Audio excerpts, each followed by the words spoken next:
নমস্কার বন্ধুরা, আশা করি ঈশ্বরের কৃপায় সবাই সুস্থ আছেন, ভালো আছেন।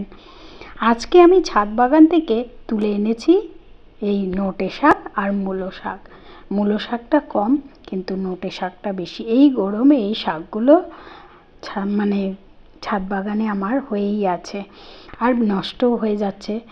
রোজই খাওয়া হয়, আজকে এই শাক, কালকে লাউ শাক, কালকে পুঁই শাক, এইভাবে প্রত্যেক দিনই কিছু না কিছু হয়, তাই এগুলো নষ্ট হয়ে যাচ্ছে। তুলে আনলাম, তুলে এনে ভালো করে ধুয়ে নিয়ে বেছে এই যে ভালো করে কেটে নিচ্ছি কুচি কুচি করে একদম। আপনারা যারা বটিতে কাটেন তারা কিন্তু এর থেকেও ভালো কাটতে পারবেন আশা করি। এইভাবে কাটলেও হবে। এই চপারে প্রচুর ধার, বাবারে বাবা, একদম মারাত্মক ধার। হয়ে গেছে কাটা। এবারে আমি গ্যাসে কড়া বসিয়ে দিয়ে কড়ায় তেলও দিয়ে দিয়েছি, আর দুটো শুকনো লঙ্কা দিয়ে দিয়েছি। সেটাকে ভেজে তুলে রাখবো। বন্ধুরা, আপনারা যারা আমার এই ভিডিও ইউটিউব থেকে দেখছেন, তাহলে চ্যানেলটিকে সাবস্ক্রাইব করার বিনীত অনুরোধ রইল। আর যদি ফেসবুক থেকে দেখেন, তাহলে প্রোফাইলটিকে ফলো করার। এইবারে দিয়ে দেব মেথি, বেশ হাফ চামচ মতো, আর দিয়ে দেব রাঁধুনি হাফ চামচ, ছোট্ট চামচের হাফ চামচ, আর দিয়ে দেব শাকটা। ব্যাস, এবারে নেড়ে চেড়ে দিয়ে দেব নুন, হলুদ আর মিষ্টি। একটু মিষ্টি দিতেই হবে শাকে।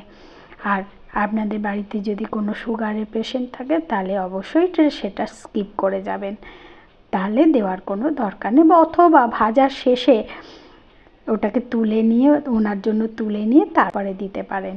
এই যে দিয়ে দিয়েছি নুন, চিনি আর হলুদ। এবারে নাড়াচাড়া করে নিচ্ছি, নিয়ে আর দিয়ে দেব 8-10টা রসুন থেতলা করে। সেটা কিন্তু আমি প্রথমে দেব না, আমি লাস্টের দিকে দেব। আপনাদের যদি এইটা পছন্দ না হয়, তাহলে আপনারা এটা ফার্স্টের দিকেও দিতে পারেন।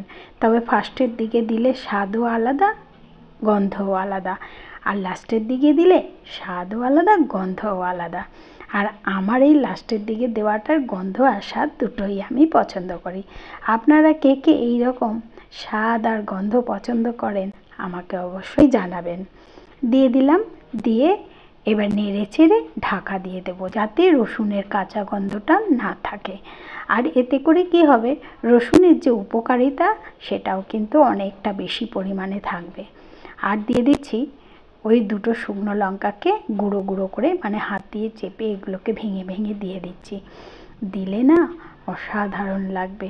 যারা শাক পাতা খেতে চায় না, তারাও কিন্তু এরকম প্রথম পাতে পেলে, আর সেই সময় যদি খিদে থাকে, ব্যাস আর কিছুর দিকে তাকাবেই না, ব্যাস পুরোই এইটা দিয়েই খেয়ে ফেলবে। আমার মেয়ে শাক খেতে চায় না, কিন্তু এইভাবে যদি জাদু করে রান্না করি না, তাহলে বলবে, মা এই শাকটা খাওয়াই যায়, এইটা ঠিক ভালো। এইভাবে বলে, খেতে পছন্দ করে না, কিন্তু এই ধরনের শাক হলে নাও বলতে পারে না, স্বাদ বেশি, সেই জন্য খেতেই হয়, আর ভালোও খায়। যাই হোক বন্ধুরা, একবার অন্তত বানিয়ে খাওয়ার অনুরোধ রইল।